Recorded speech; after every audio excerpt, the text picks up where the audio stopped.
This is a question that I haven't really found an answer to yet.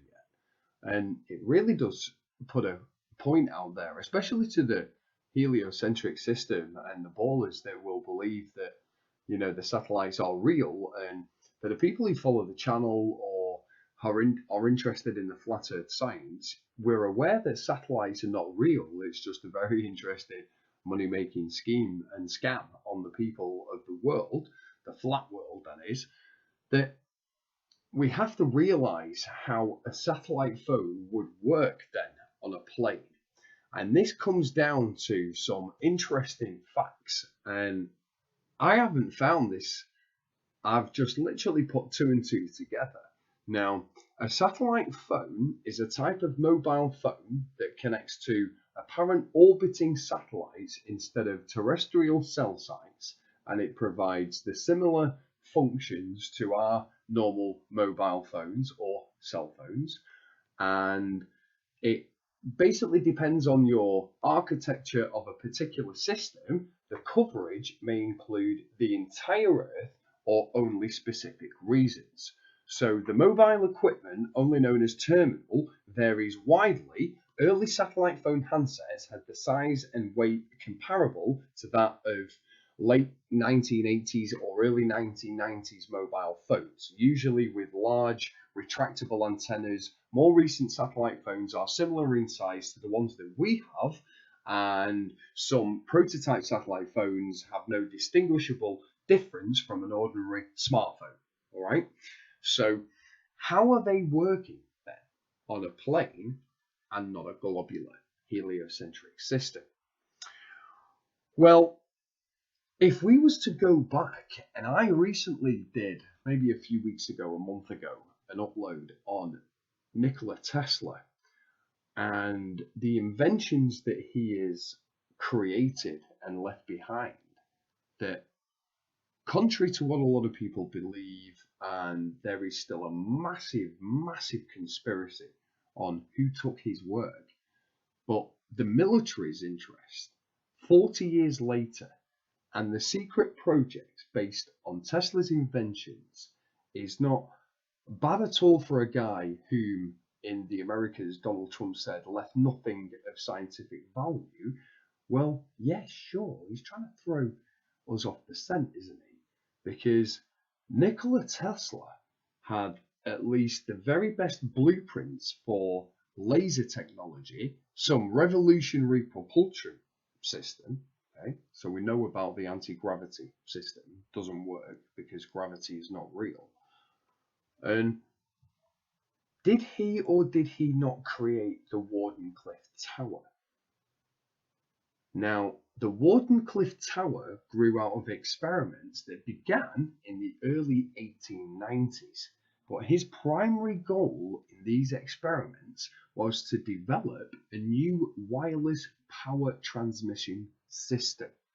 So he discarded the idea of using the newly discovered Hertzian, the radio waves, detected in 1888, the Flammarion engraving, timing, by the way, by the German physicist Heinrich Rudolf Hertz, since Tesla himself doubted they existed, and basic physics told him, and more other scientists from that period, that they would only travel in straight lines.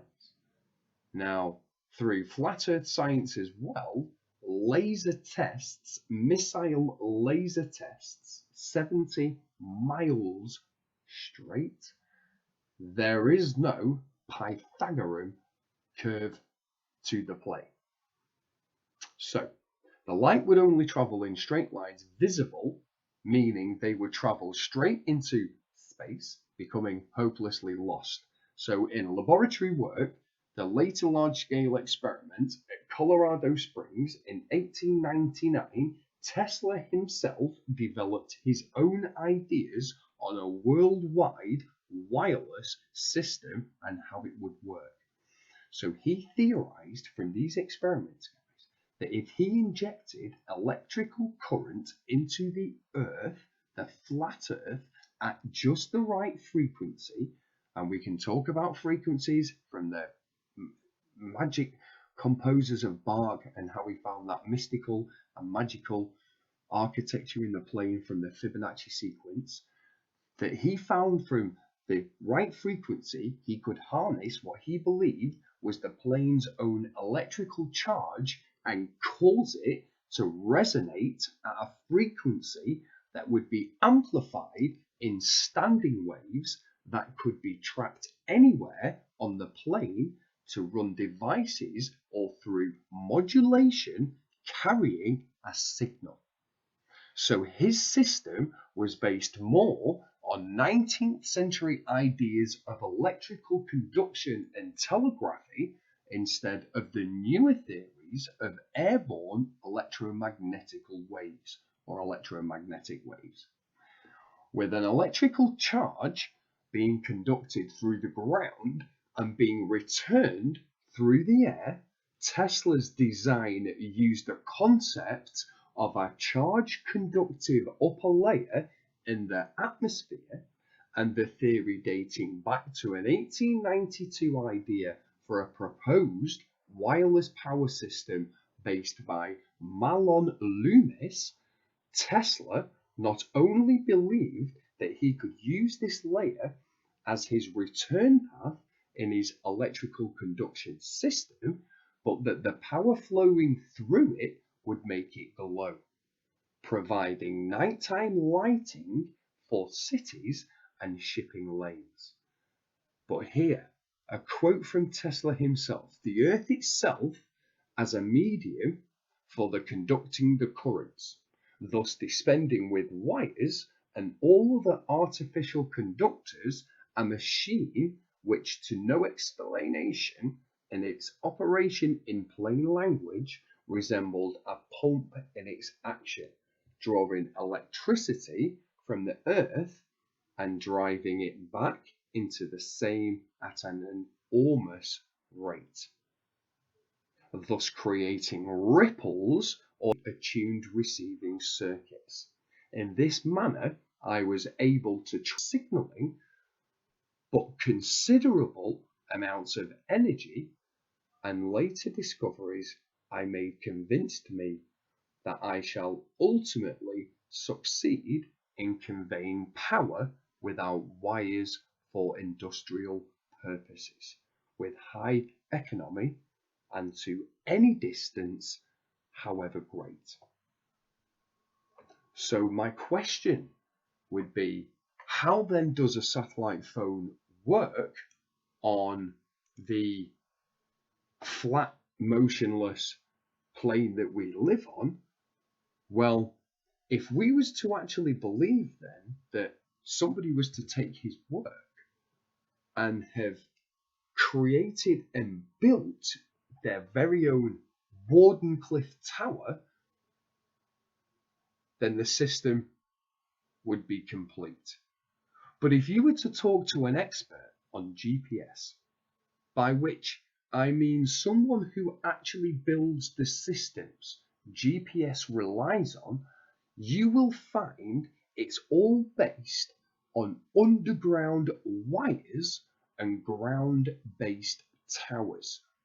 The satellites in the sky are not for GPS. Neither are they for TV or mobile or cell phones. So they are not necessary, meaning they are not real. You can see and Google, research, look, there are supposed to be 20,000 or 30,000 satellites orbiting the Earth now. But isn't that a bit misleading? Because to get that number, you will have to define satellites as an object from the size of a pencil eraser and up. Now we're talking space debris more so than the fundamental satellites that you're meant to imagine when you hear the word. Now, if there were really 30,000 functional satellites in orbit, wouldn't we see them constantly? Now, there is only 201 million square miles on the surface of the plane. And your range of visibility based on the heliocentric Pythagorean globe model system is roughly 10 degrees or 1/36 of the circumference of the sky.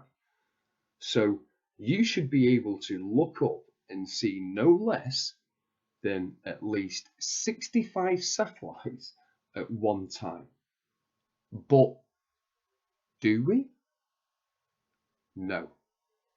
So I ask you the question, guys.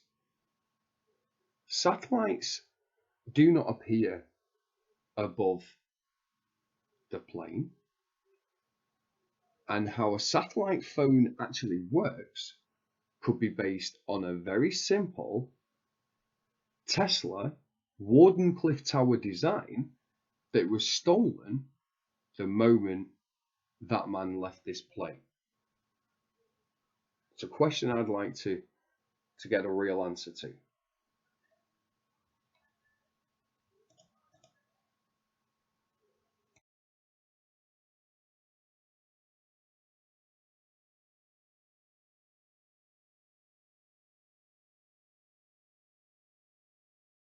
What do you think?